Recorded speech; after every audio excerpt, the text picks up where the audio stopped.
Hello, and thank you for joining us on this episode of the DINFOS Way. My name is Jack Rous, and I'll be your host today. I'm a former Navy journalist and a current training instructor here at DINFOS. Joining me today is Demitrius Holt. He's a pop culture icon who parlayed a love of cosplay and nerd culture into a platform and a brand designed to be a positive force for good in the Black community. Demitrius leapt to fame in 2018 with his portrayal of He-Man at the Baltimore Comic-Con, seeing his image reproduced all over the internet and resulting in a 4-page article in Men's Health magazine. He took that initial push of views and engagement and created his own brand and develops content daily on multiple platforms to spread and reinforce his message of inclusivity and support in the community that he loves so much. He's now an actor and a producer and was at the helm of an award-winning documentary on Juneteenth and African deities. He's also developed and produced a series of animated public service announcements designed to give Black heroes more representation in the world of nerd culture and to bring awareness to Black kids that their heroes exist everywhere. Today, Demitrius is the founder of Blurred and Powerful, an initiative aimed at helping and growing Black-owned comic conventions, as well as providing community support to his fellow Blurreds who endure mental and emotional hardships every day.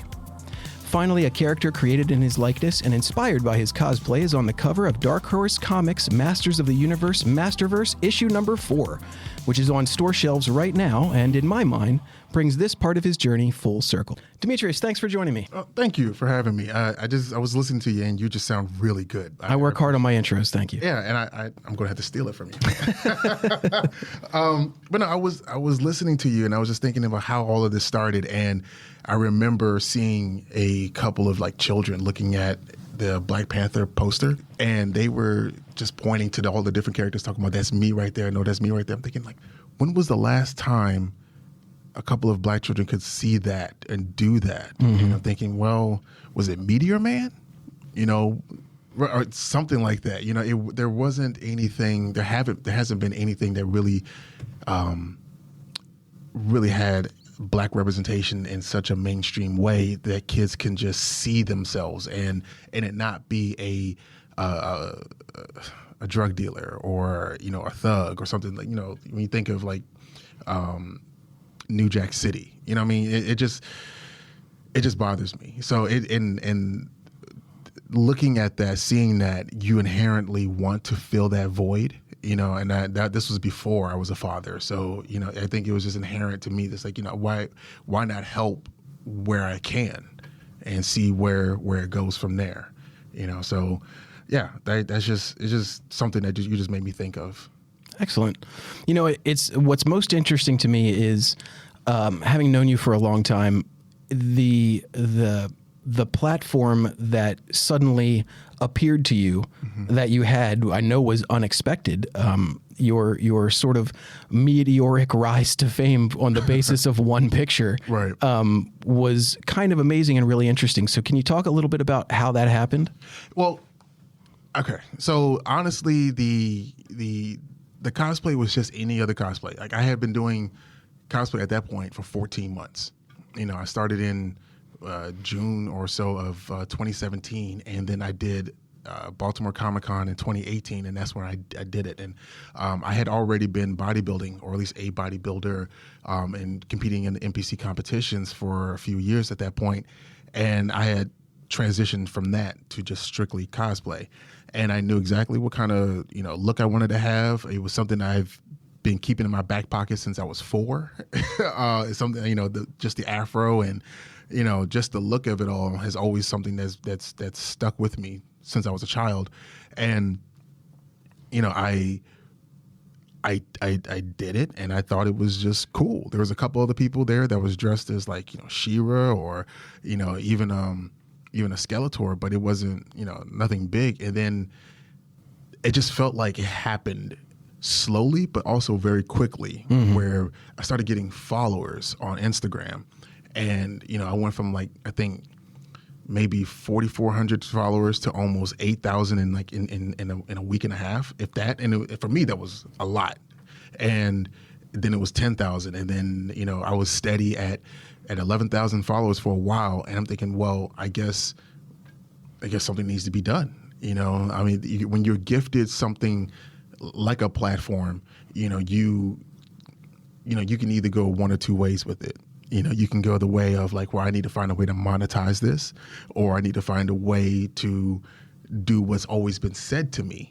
And like I'm a child of the age. I'm 39 years old. So, for so many years in my childhood, I was told, you have the power, or I have the power, or may the power protect you, or, just as many He-Man quotes as you could fit in there. Yeah, for sure. Between that or Power Rangers or Captain Planet, I mean, it was all there all the time. And okay, I have this power, this ability to either galvanize people under one, specific goal for an amount of time for a project or whatnot. Let's see what good can come from that. It's been a harrowing experience. There's been positives, there's been negatives, but at the end of the day, there's been an impact one way or another, and everyone wants to leave some level of like imprint on the world, for the things that they've done.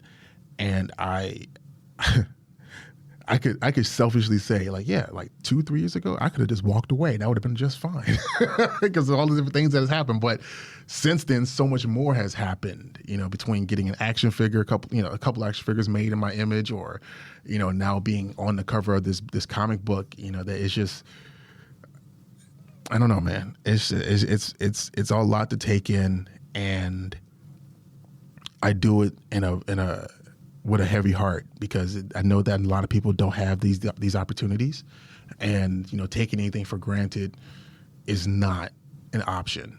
I'm pretty sure that if I was in my mid-20s, I'd be a completely different dude. But being close to 40 and staring your mortality in the face every day, especially when you can have just you could throw your back out by picking up some paper. That's a story I'm familiar with. Right. You realize that you just need to, do as much good as possible, so that if something were to happen to you, people will say nice things at your funeral and they will actually mean it. Leaving a legacy behind, which as an instructor here at the Defense Information School is my number one goal, being able to leave something behind that you can point to and say, I did that. People now do this because it's the way I taught them to do it. Is just incredibly rewarding. So I know exactly what you mean. I have a crisis of conscience sometimes, because it's like an existential issue with me. Like, 'cause I wonder, do I do good things because I want people to say good things about me, or do I do good things because I am a good person? And so there's a level of narcissism that I think we all kind of like stride that line of like, well, we need to leave a legacy because I'm that important, or I need to leave a legacy because people could learn from what I leave behind, and how do you discern the difference? It's interesting because I have thought of similar things, right? You always wonder as a person, whether your meaning is altruistic, right? I guess to say. But at the end of the day, what's most important, I think, is the outcome, right? Regardless of what your intentions initially were, it's where you end up. So regardless, you can still be a force for good, even if your initial mission was not to improve the world around you, but maybe to just improve yourself, and improving the world around you became a byproduct. You still helped other people, Okay. All right. I mean, that's an acceptable answer. It's just one that it's definitely not the final answer. and honestly, that's something that I think we will never really find is a final answer. And that was one of those like really big questions that you can only solve just by living your life and how you live your life from there. 100%. And, the choices you make, I don't know. It's all really difficult, and I'm excited to see where it takes me, but it does not make it any less scary, because you don't know if you're making the right decision or if you're making the only decision. 100%. Yeah, I know exactly what you mean. It's interesting when this sort of all started for you. I don't think it was your intention to become the number one Google search result if you Google Black He-Man. I didn't really think that was what you were after, but that is now one of your legacies, right? You are that character. how did it developing the brand and message that you wanted to get across come from that moment? Did it happen right away? Was it something that you considered afterward and developed slowly over time? Did it come fully formed? How did that come to be? It came over time and paying attention to the community. You know what I mean? As a cosplayer who entered the community of cosplay and nerdom and geekdom in my mid-30s, it's a completely different world than just living as a civilian, just living as somebody who just goes to conventions and just, buys a couple comics or action figures and be done with it. I come from the era of like Ed Bundy and and the original Simpsons, and it's in my mindset to be kind of dismissive of the idea of like depression or trauma or anything like that, but becoming a part of the community, I see that permeates the entire, sector of folks.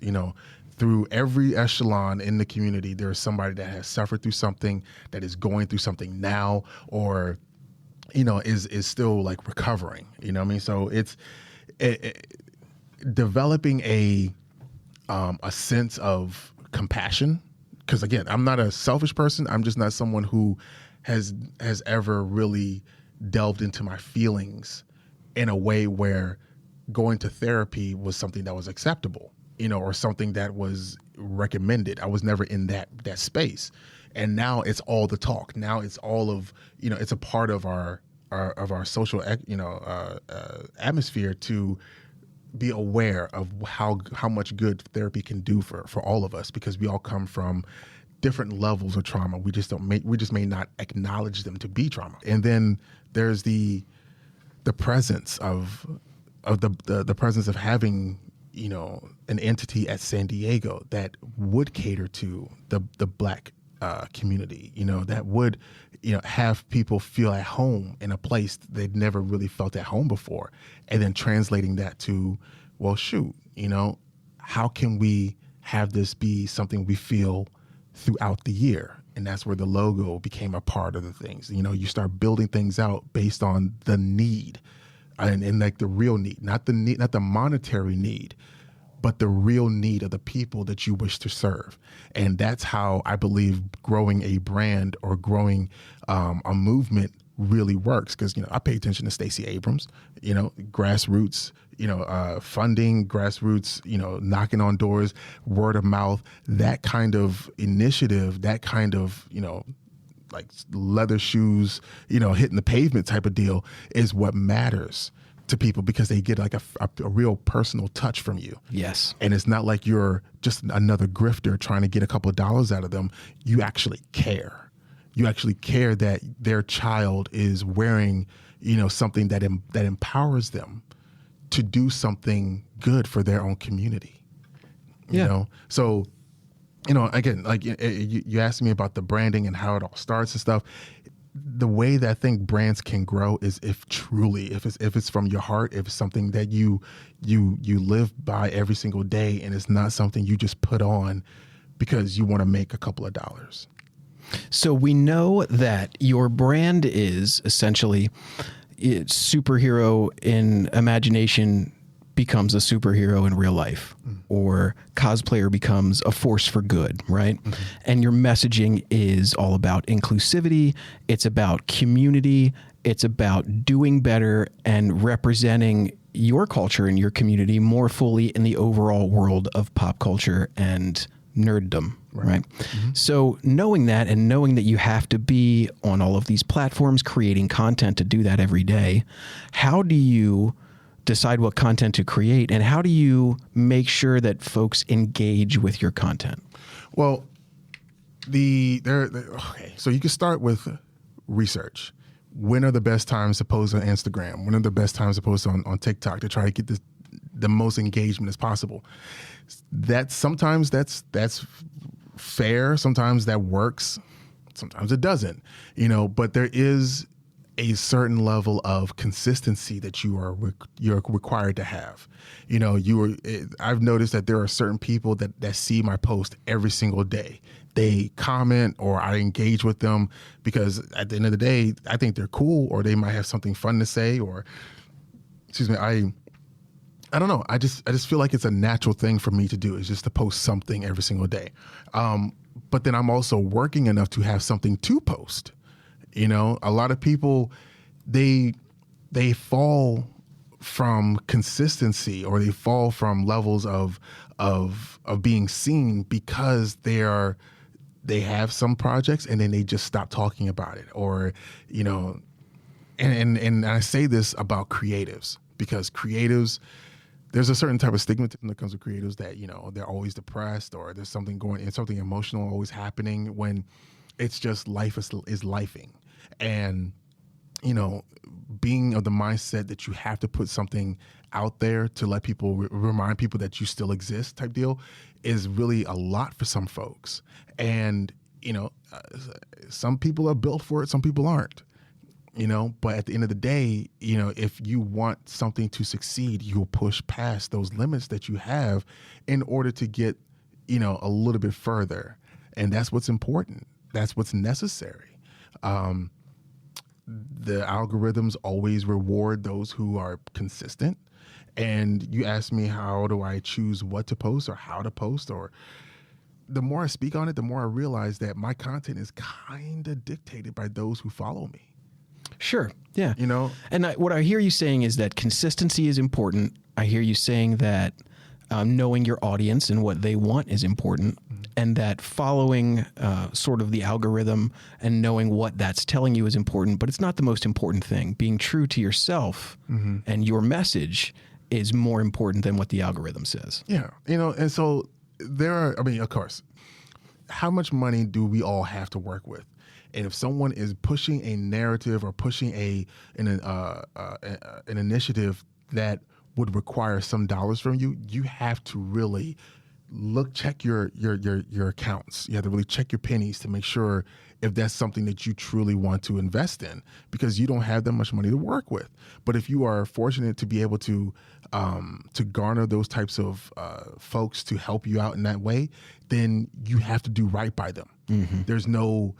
There is no excuse for, you know, just taking someone's money and then just absconding with it or just doing it in frivolous ways. No, it all helps everything. Everything that people invest in when it comes to me gives them either a representation or on some level, whether it be a short film or it gives them an IMDb credit, you know, or, you know, it gives folks the sense that they can be more than what they have been because, you know, no one's ever told them before, or at least they weren't really paying attention, that they can be more because now you're the example. And I think that's the key to why your message is as popular as it is and continues to get more popular. And that's because people can see that it is representing something larger than yourself. It's an ideal for everyone to shoot for. And I think people can get behind a powerful message when it's clearly a force for good. But see, that's with the community that I'm in, there are so many lessons that, you know, that dictate that. And you just have to really pay attention to the fact that they're there.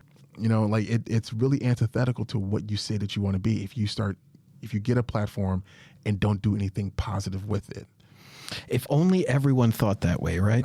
If only everyone thought, what can I do with this platform that is a force for good? You know, your platform and your brand has gotten you in some really unique places that a lot of other people might not know how to get to. So, for instance, you've had meetings with Netflix, with Marvel, with Hasbro, Mattel. I'm sorry, not Hasbro, with Mattel.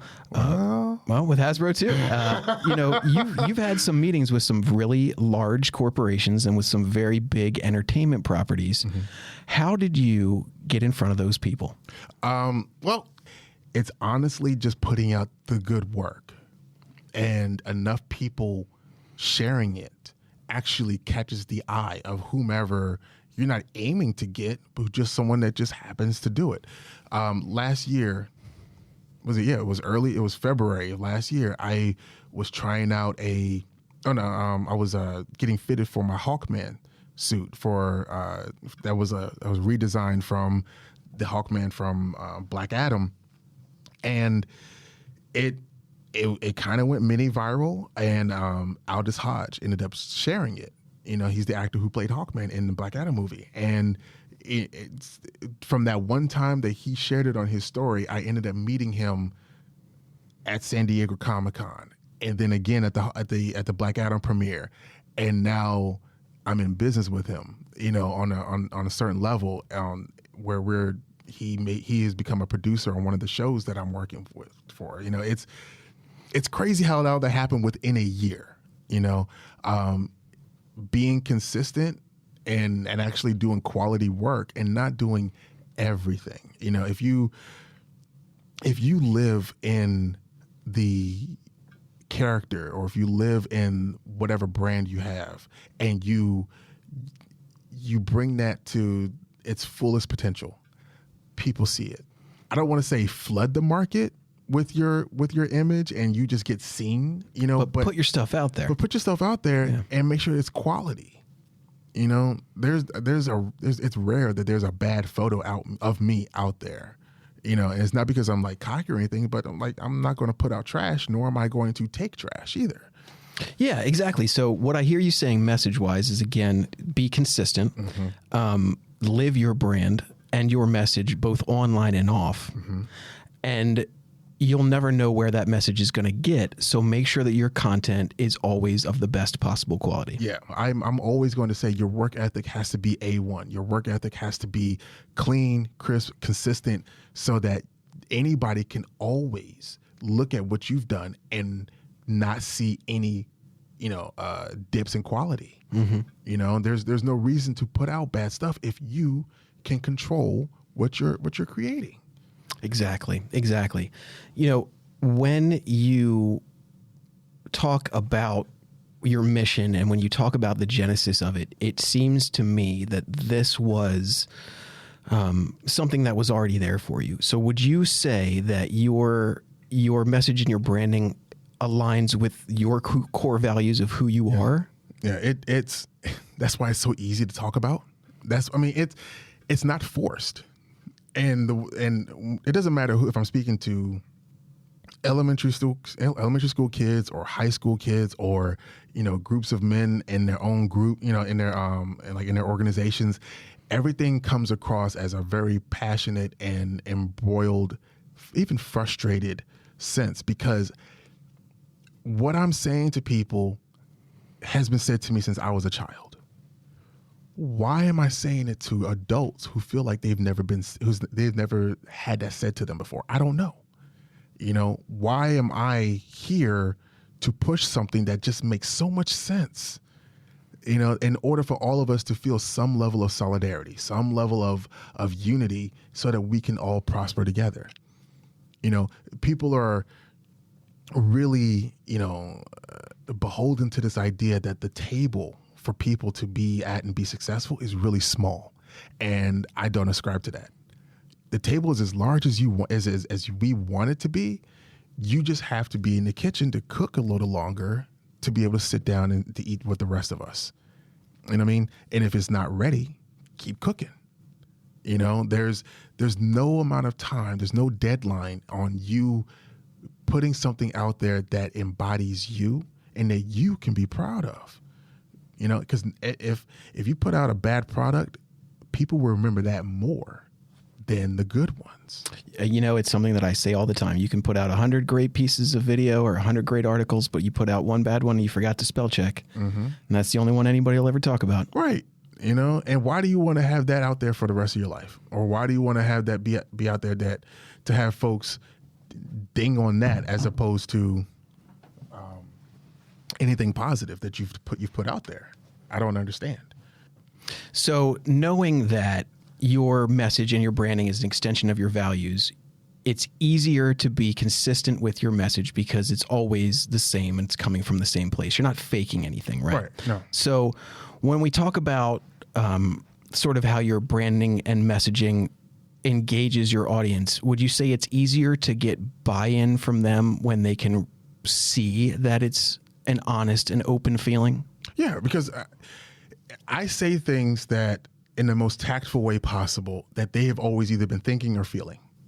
You know, there's nothing about my message that doesn't make sense. And you can't say that I don't know what I'm talking about, because if you've been paying attention to me being in the community, I have been through all of these types of trenches. I've had to navigate dealing with trolls, or dealing with people who happen to be racist, or, you know, dealing with different ways to respond to controversy, you know, and I've had to suffer the consequences for not making the right decisions sometimes, you know, in a very public way.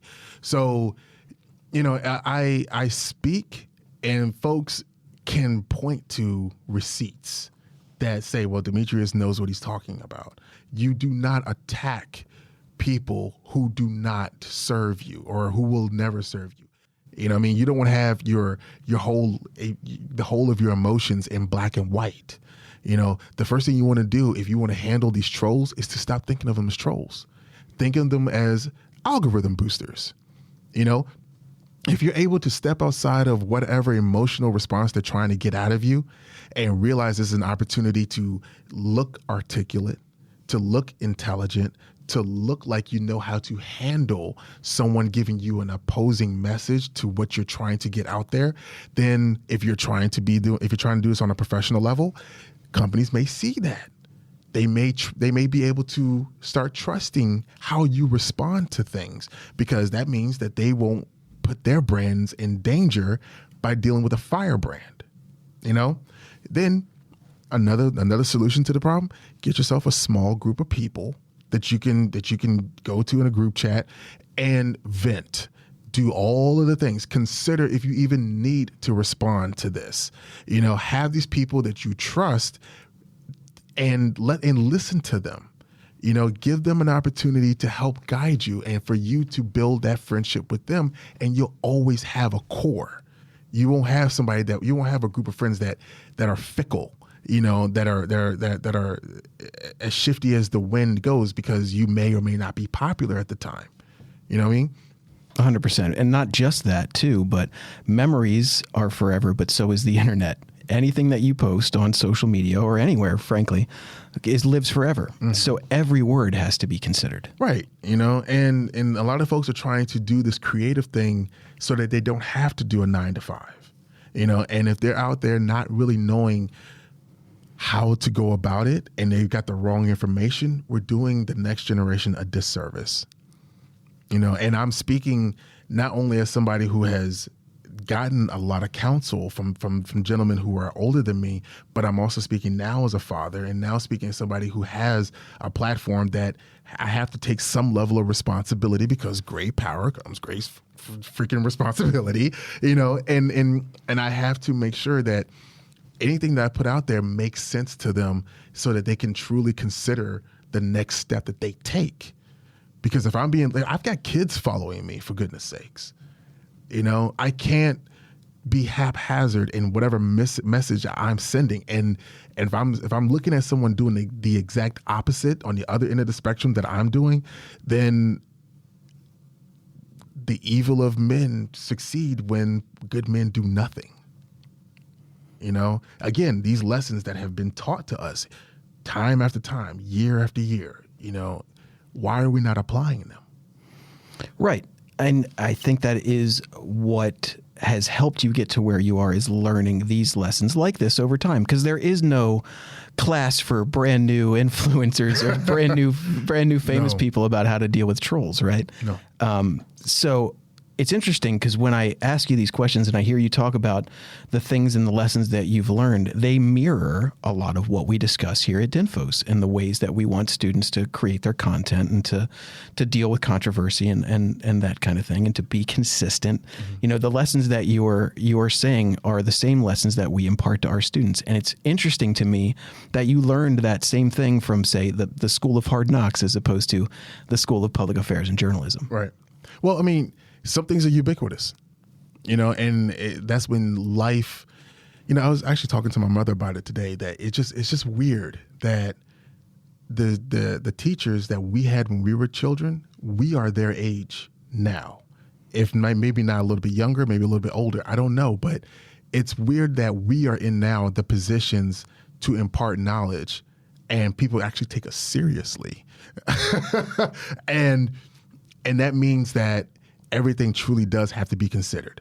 It's not everyone's calling to be a teacher. It's not everyone's, place in life to be in this type of position. But if you just happen to find yourself there because that's the trajectory that life gave you, then you have to really embody it, or else it's wasted. Why waste the opportunity when someone else could possibly be doing better than you? Honestly, and that's my issue with Terry Crews. Everyone keeps looking at him to be He-Man. I'm thinking, if you don't care about the character like that, step aside and let those who do what they do. And if that's what you see yourself doing, is you're just taking up space, acknowledge that and be and think it's okay. Just move so that other folks can do better.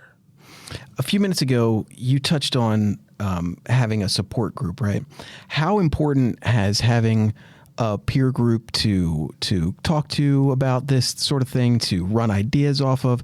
Has it been important to have people around you? Well, everyone needs a counsel to counsel. You know what I mean?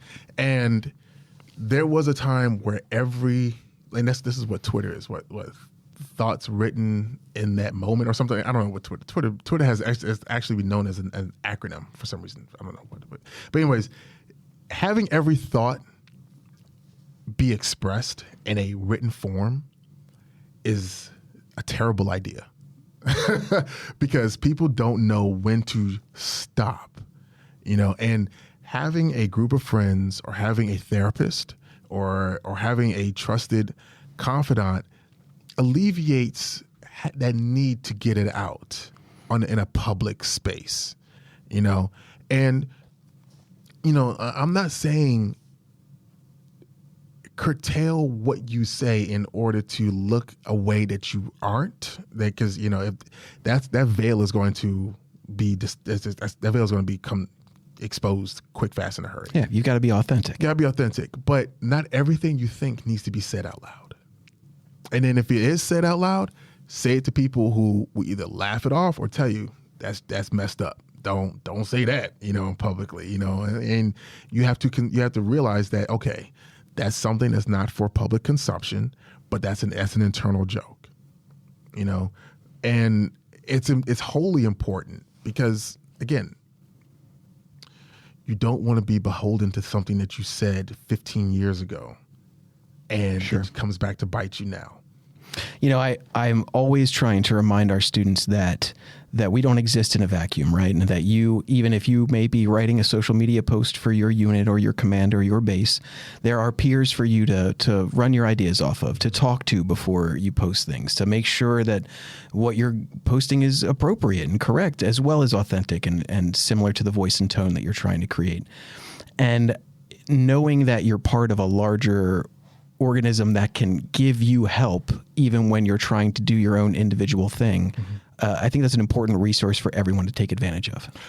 To tie this to the military, both of my parents are Air Force, and I did have an Air Force scholarship when I went to North Carolina A&T State University, and the mechanical engineering program was something that I just did not really take to.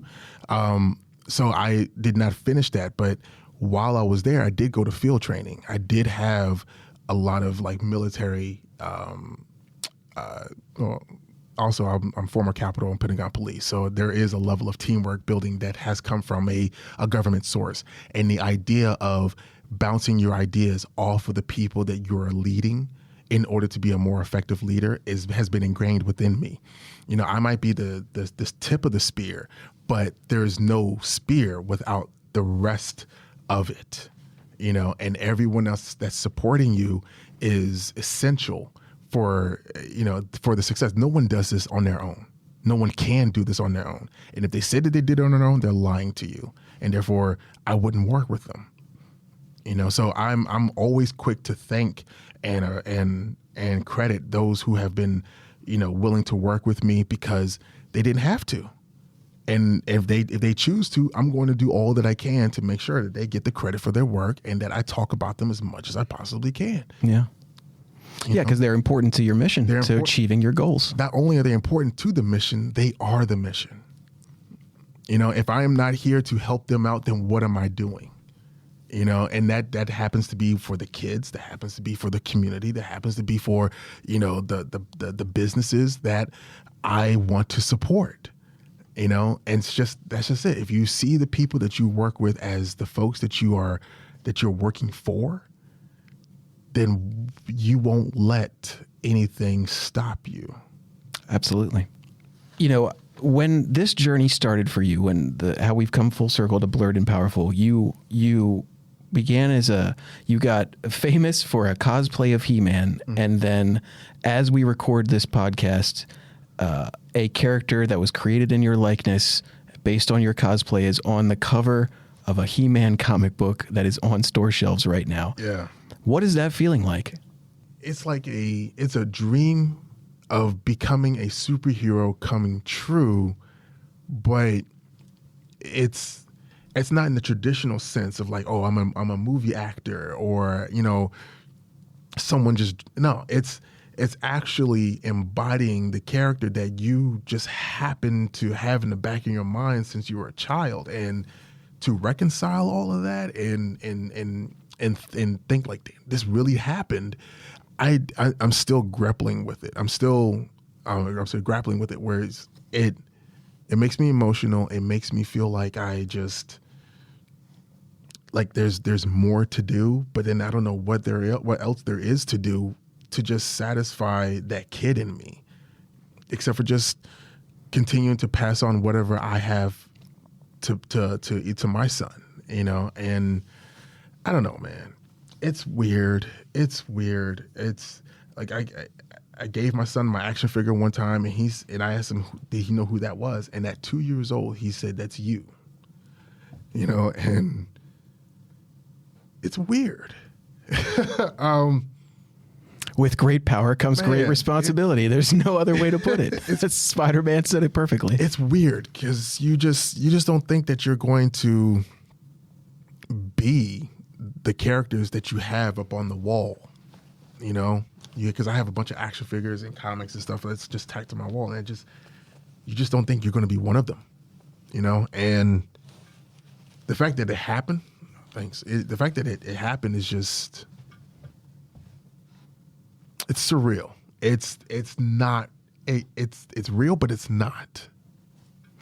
So you had an opportunity to hear me talk about the schoolhouse, to take a quick tour, walking around, and to hear a little bit about what we do and what our students do and what our mission is here. And one of the questions that we always ask every guest on the podcast is, what does the DINFOS way mean to you? So I will ask you that, knowing what you know, even briefly about what we do here. What does the Defense Information School way mean to you? As of right now, it just means legacy. What you all are doing here is you're passing on the knowledge to make other journalists better, and you're training them to check their work, be able to take the criticism that they're going to receive, and be able to handle things in a way that makes them more affluent in their craft than just throwing them out to the wolves and allowing them to just figure it out on their own.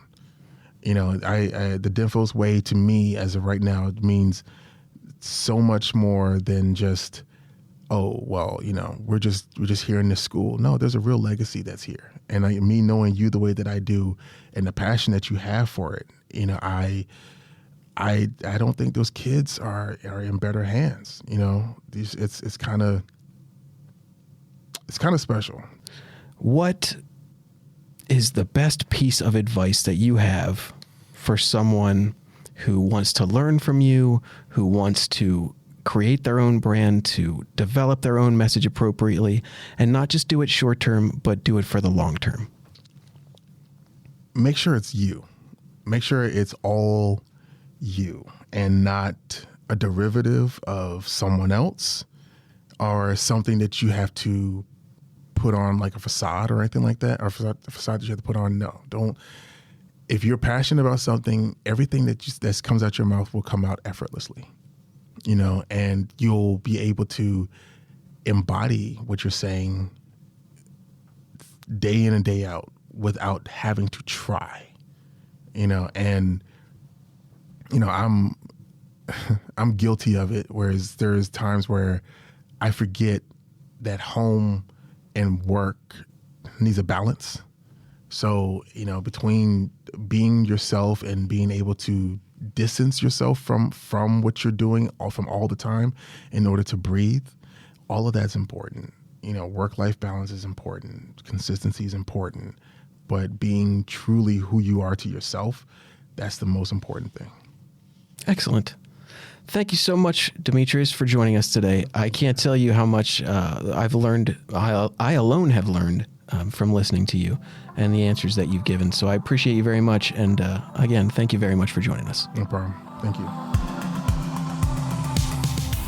Still listening? If you're interested in more than just podcasting, make sure you tune in Wednesday, August 23rd for the DINFOS Social Media Forum on our official YouTube channel and on our website, www.dinfos.dma.mil. The two-day event will have numerous speakers covering different aspects of social media, the digital environment, and technology. Follow the DINFOS social media channels for updates on the event.